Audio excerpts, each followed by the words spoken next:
Hello, അപ്പോൾ ദേ ഇന്ന് വന്നേക്കുന്നത് ഒരു സ്റ്റിച്ചിങ്ങിൻ്റെ വീഡിയോ ആണ്. വേറൊന്നുമല്ല, നമ്മുടെ ചുരിദാറിൻ്റെയും പാവാടയുടെയൊക്കെ അടിഭാഗം നമ്മൾ മടക്കി അടിക്കാറില്ലേ? അപ്പോൾ ദേ മടക്കി അടിക്കുമ്പോൾ ഇതേപോലെ നമുക്ക് മടങ്ങി ചുളിവ് വരാനുള്ള സാധ്യതയുണ്ട്. നമുക്ക് കറക്റ്റ് റൗണ്ട് ഷേപ്പിൽ നമുക്ക് കിട്ടാറില്ല. നമ്മൾ ഇതൊന്ന് സ്റ്റിച്ച് ചെയ്ത് കാണിച്ചു തരാം. സ്റ്റിച്ച് ചെയ്യുമ്പോൾ നമുക്ക് കറക്റ്റ് ഒരു ഫിനിഷിങ് കിട്ടാറില്ല. അതിന് പകരമായിട്ട് ഒരു പുതിയൊരു ടിപ്പാണ്. പുതിയ ടിപ്പല്ല, തയ്ക്കുന്നവർക്ക് അറിയാൻ പറ്റും. ഞാനപ്പോൾ തയ്ച്ചപ്പോൾ ഒന്ന് വീഡിയോ എടുത്തിട്ടെന്നേ ഉള്ളൂ കേട്ടോ. അപ്പോൾ ആർക്കെങ്കിലും ഇത് തയ്ച്ച് പഠിക്കണമെങ്കിൽ നമുക്കൊരു വേസ്റ്റ് തുണി എടുത്ത് തയ്ച്ച് പഠിക്കാം കേട്ടോ. എന്നിട്ട് നിങ്ങൾ പാവാടയൊക്കെ തയ്ക്കുമ്പോൾ അതിൻ്റെ കൂട്ടത്തിൽ തയ്ച്ച് നോക്കിയാൽ മതി. ഇതേപോലെ ഒരു പേപ്പർ എടുത്തിട്ട് ആ തുണിയുടെ അടിയിൽ വെക്കുക. അടിയിൽ വെച്ചിട്ട് കറക്റ്റ് ആ തുണീൻ്റെ റൗണ്ടിൽ തന്നെ കട്ട് ചെയ്തെടുത്തിട്ട് നമ്മൾ എത്രയാണോ തയ്യൽ തുമ്പ്, അതായത് സ്റ്റിച്ചിങ്ങിൻ്റെ നമുക്ക് മടക്കി അടിക്കേണ്ടത് ഒരു 1/4 ഇഞ്ചൊക്കെയല്ലേ ഉണ്ടാവുള്ളൂ.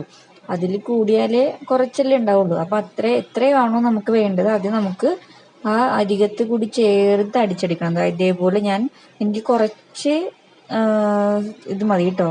അതായത് മടക്കി അടിക്കുന്ന ഭാഗം കുറച്ച് മതി. അപ്പോൾ ഞാനൊരു തുമ്പത്തിട്ടാണ് അടിച്ചേക്കുന്നത്. എന്നിട്ട് ഇതേപോലെ പേപ്പർ ഉള്ളിലേക്കാക്കി മടക്കി എടുത്ത് കഴിഞ്ഞിട്ട് നമ്മൾ കറക്റ്റ് റൗണ്ട് ആണോ എന്നൊന്ന് നോക്കുക. കറക്റ്റ് റൗണ്ട് അല്ലേ നമുക്കൊന്ന് ജസ്റ്റ് ഒന്ന് തുണി വലിച്ചിട്ട് ചെറുതാക്കണമെങ്കിൽ ചെറുതാക്കാം, വലുത് വേണമെങ്കിൽ വലുതാക്കി എടുക്കാം. അങ്ങനെ നമുക്ക് ടൈറ്റും ലൂസും ആക്കി എടുക്കാം കേട്ടോ. അപ്പോൾ എനിക്ക് ഈ ഒരു വീതിയിൽ മതി. അപ്പം ഞാൻ അതിൻ്റെ വീതിയിൽ തന്നെ അതിൻ്റെ പുറമേ കൂടി ഒരു സ്റ്റിച്ചും കൂടി ഞാൻ കൊടുക്കുന്നുണ്ട്. എന്നാലും നമുക്ക് ആ പേപ്പർ നമുക്ക് ഇളക്കിയെടുക്കാൻ പറ്റുള്ളൂ. അപ്പോൾ അതേപോലെ നമുക്കൊരടി അതിൻ്റെ പുറത്തുകൂടി അടിച്ചെടുക്കാം കേട്ടോ. അപ്പോൾ എല്ലാവരും ഒന്ന് ട്രൈ ചെയ്ത് നോക്കണം. നല്ലൊരു ടിപ്പാണ് കേട്ടോ ഇത്. ഇതേപോലെ ഒന്ന് നല്ല ഫിനിഷിംഗ് ആയിട്ട് നമുക്ക് കിട്ടുവേ.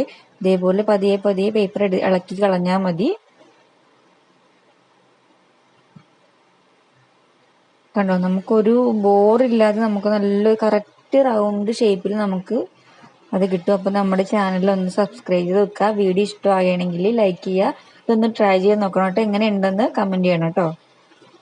കണ്ടോ, നല്ലൊരു ഫിനിഷിങ് ലുക്കാണ് നമുക്ക് കിട്ടിയേക്കണത്.